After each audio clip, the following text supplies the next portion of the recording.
Assalamualaikum warahmatullahi wabarakatuh. Berikut mind mapping tentang perlindungan hukum dalam transaksi elektronik.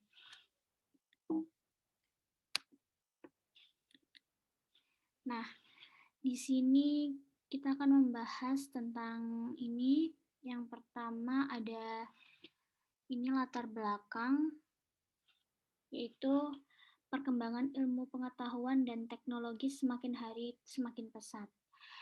Di era globalisasi seperti ini, baik pada Indonesia juga pada dunia, orang-orang lebih sering melakukan transaksi online pada melakukan jual beli. Perkembangan ilmu pengetahuan dan teknologi semakin hari semakin pesat.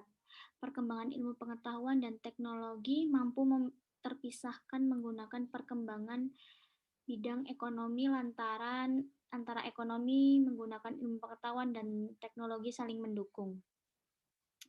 Dalam melakukan pembelian melalui transaksi online, niscaya terdapat laba dan kerugian baik menurut pihak pelaku bisnis juga pihak pembeli.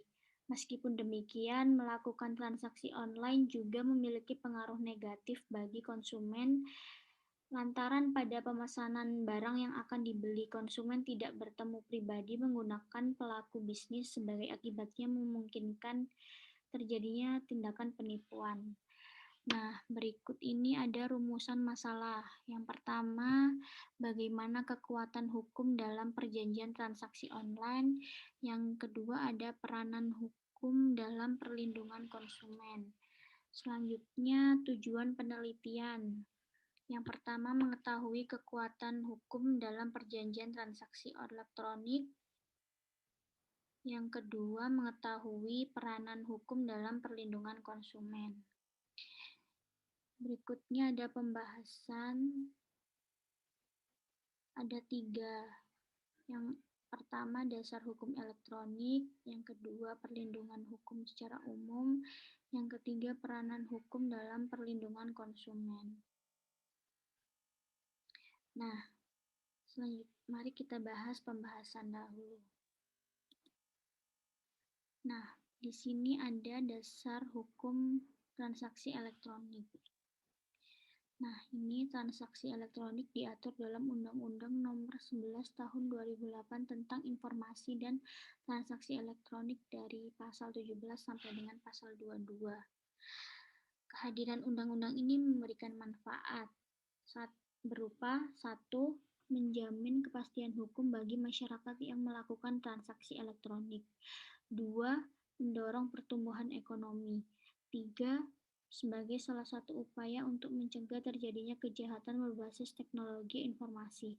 4. Melindungi masyarakat pengguna jasa dengan memanfaatkan teknologi informasi. Perbuatan hukum penyelenggaraan transaksi elektronik dapat dilakukan dalam lingkup publik maupun privat. Para pihak yang melakukan transaksi elektronik wajib beritikat baik dalam melakukan interaksi dan atau pertukaran informasi elektronik dan atau dokumen elektronik selama transaksi berlangsung. Nah, selanjutnya penyelenggara transaksi elektronik ini diatur dengan peraturan Pemerintah Nomor 82 Tahun 2012 dalam pasal 17, yaitu 1. Penyelenggaraan transaksi elektronik dapat dilakukan dalam lingkup publik atau private. 2. Para pihak yang melakukan transaksi elektronik sebagaimana dimaksud pada ayat 1 wajib beritikat baik dalam melakukan interaksi atau pertukaran informasi elektronik atau dokumen elektronik selama transaksi berlangsung. 3. Ketentuan lebih lanjut mengenai penyelenggaraan transaksi elektronik sebagaimana dimaksud pada ayat 1 diatur dengan peraturan pemerintah. Selain Undang-Undang Nomor 11 Tahun 2008 tentang ITE, adapun Nomor 82 Tahun 2012 tentang penyelenggaraan elektronik diatur dalam pasal 40 sampai dengan pasal 51 yang di dalamnya memuat tentang lingkup penyelenggaraan sistem dan transaksi elektronik. Nah, transaksi peraturan pemerintah dan penyelenggaraan transaksi elektronik, persyaratan penyelenggaraan transaksi elektronik, dan persyaratan transaksi elektronik. Nah, ini yang B, ada perlindungan hukum secara umum. Nah, Tantangan hukum berikutnya yang perlu dicermati dalam bisnis elektronik adalah tentang perlindungan hukum ya. Para pelaku bisnis elektronik dalam aktivitasnya memang harus melindungi aset-aset mereka maupun dari segi bisnisnya sendiri. Hal ini dilakukan itu agar tidak terjadi persoalan hukum di kemudian hari setelah bisnis berjalan cukup lama. Dengan mengantisipasinya sejak awal, pelaku usaha akan aman dan menghemat biaya yang bisa saja dikeluarkan oleh pelaku bisnis jika terjadi masalah hukum. Kementerian Komunikasi dan Informatika telah mengeluarkan kebijakan Safe Harbor Policy untuk melindungi pemilik, pedagang, dan pengguna platform jual beli daring dari tuntutan hukum. Safe Harbor Policy merupakan sistem yang pertama kali muncul di Amerika Serikat pada 1998. Nah, ini konsep kebijakan ini juga mewajibkan penjual untuk menjaga atau melindungi nama baik produknya. Kebijakan ini tertuang dalam Surat Edaran Menteri Komunikasi dan Informatika Nomor 5 Tahun 2016 tentang batasan tanggung jawab penyedia platform dan perdagangan melalui sistem elektronik yang berbentuk user-generated ad content. Surat edaran ini bertujuan untuk melindungi pemilik platform jual beli online dari tuntutan hukum. Pasalnya, penyedia platform selama ini rentan gugatan akibat kegiatan jual beli produk-produk terlarang yang dijual oleh penggunanya. Salah satu poin dalam surat edaran tersebut di bagian 2B menyebutkan adanya perlindungan hukum bagi penyedia, pedagang, dan pengguna platform toko online. Nah, ini yang C, ini peranan hukum dalam perlindungan konsumen. Itu pembangunan dan perkembangan perekonomian di bidang perindustrian dan perdagangan nasional telah menghasilkan berbagai variasi barang dan jasa yang dapat dikonsumsi. Ditambah dengan globalisasi dan perdagangan bebas yang didukung oleh kemajuan teknologi telekomunikasi kiranya memperluas ruang gerak arus transaksi barang dan jasa. Kegiatan jual beli sering secara online merupakan salah satu kegiatan yang sering dilakukan oleh masyarakat sebagai dampak dari perkembangan arus globalisasi. Di Indonesia ada undang-undang khusus yang mengatur tentang transaksi online. Undang-Undang Nomor 11 Tahun 2008 tentang Informasi dan Transaksi Elektronik belum dapat dijadikan pedoman dalam menangani kasus dalam transaksi online. Sedangkan menurut Undang-Undang Nomor 8 Tahun 1999 tentang Perlindungan Konsumen pasal yang dapat dijadikan pedoman terkait kasus penipuan yang dialami oleh konsumen dalam transaksi online yakni pasal 8 ayat 1 huruf D, E, dan F dan pasal 16 huruf A dan B. Ini selanjutnya, peranan hukum dalam perlindungan konsumen dapat dilihat dari dua aspek, yaitu satu, aspek hukum privat. Nah, aspek hukum privat merupakan aspek hukum yang berkaitan dengan hak dan kewajiban konsumen. Menurut pasal 4 Undang-Undang Nomor 8 Tahun 1999 tentang Perlindungan Konsumen, hak-hak konsumen yang harus dilindungi dan dihormati yaitu hak keamanan dan keselamatan, hak atas informasi, hak untuk memilih, hak untuk didengar, dan hak atas lingkungan hidup. Ini yang kedua, aspek hukum publik. Nah, aspek hukum publik merupakan aspek hukum yang dapat dimanfaatkan oleh negara, pemerintah, instansi yang mempunyai peran dan kewenangan untuk dapat dimanfaatkan oleh pihak untuk kepentingan-kepentingan subjektif, yang termasuk dalam aspek hukum publik yaitu yang pertama, satu, Kementerian Perdagangan yaitu menteri yang ruang lingkup tugas dan tanggung jawabnya meliputi perdagangan ya. Yang kedua, Direktorat Jenderal Standarisasi bertugas merumuskan serta melaksanakan kebijakan dan standarisasi teknis di bidang standarisasi dan perlindungan konsumen.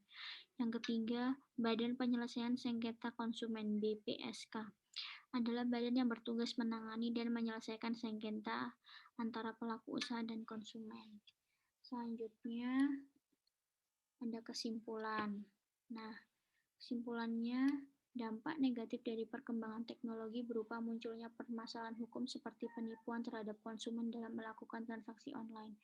Oleh karena itu, Undang-Undang Nomor 8 Tahun 1999 tentang Perlindungan Konsumen dipakai pedoman untuk dalam melindungi kepentingan konsumen. Selain itu, aspek hukum yang berperan dalam melindungi konsumen adalah aspek hukum privat dan aspek hukum publik. Konsumen dalam hal ini harus diberikan berbagai perlindungan khusus yang mana sangat rentan dengan berbagai kemungkinan yang akan merugikan pihak konsumen itu sendiri dari para pelaku usaha yang tidak beritikat baik dalam melakukan transaksi jual beli secara online. Berikutnya ada saran. Nah, saran dari pembahasan ini itu penting untuk dimengerti dan dipahami oleh mereka berbagai persoalan terkait dengan tantangan hukum dalam membangun usaha perdagangan elektronik sebagai upaya dalam meminimalisasi persoalan-persoalan hukum yang dapat terjadi di kemudian hari. Nah, kita perlu mengoptimalkan koordinasi dan sinergi antar stakeholder sesuai dengan kewenangan dan kapasitas setiap lembaga secara optimal dan proporsional dalam menyukseskan roadmap yang telah diterbitkan oleh pemerintah guna mendukung munculnya pelaku-pelaku usaha baru di bidang elektronik. Untuk menjangkau akses informasi dan komunikasi guna mendukung era perdagangan online ke semua lini masyarakat, guna mendukung potensi-potensi usaha di lingkungan usaha kecil menengah baik di kota dan desa, pemerintah itu wajib membangun jaringan koneksi internet yang dapat menjangkau semua titik di wilayah negara Indonesia dengan biaya murah.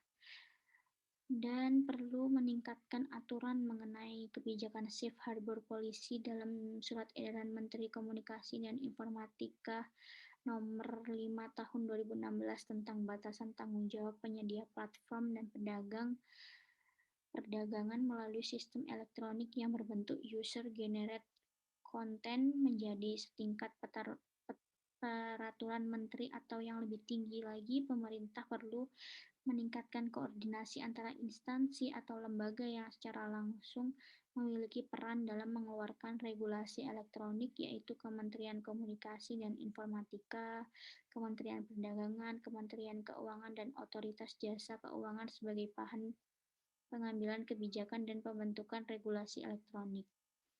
Pemerintah dalam membentuk regulasi-regulasi tersebut sebaiknya melibatkan berbagai pihak seperti konsultan atau pakar teknologi informasi maupun asosiasi pemerhati elektronik dalam pembahasannya.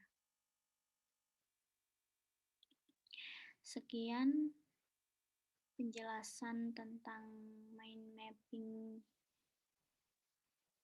Terima kasih. Wassalamualaikum warahmatullahi wabarakatuh.